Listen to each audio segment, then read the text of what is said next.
So you've got a really fascinating story, and you say you lost your hearing at 28 years old. How? What happened?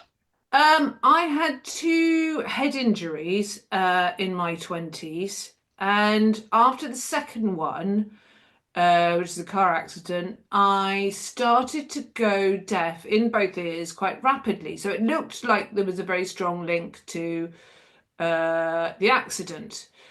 Long story short, but about 14 years later, I was sort of retested and re-diagnosed, and it turned out that the condition that I had was not linked to the injury. It was a genetic condition called otosclerosis, which is one of the very, very few operable conditions. So I went off to France because there's a place there where they churn out stapedectomies, as they're called, where they insert a prosthetic stapes into the ear and get it working again, get the whole sort of mechanism sort of working again. Had one ear done 1 year, had the other ear done the following year, and I had a particularly good outcome from that stapedectomy, and I'm back to touch wood about kind of 90% of normal hearing.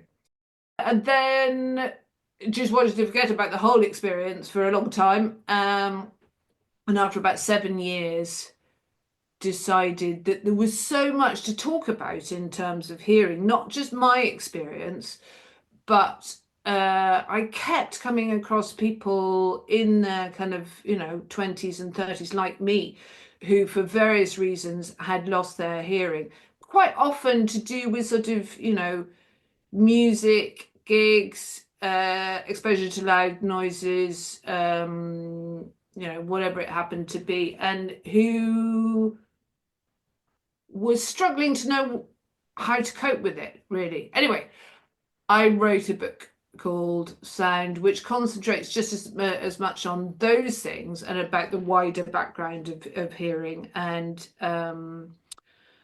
yes, I mean, it was sort of, the scaffolding was my own experience, and then everything else was built around that.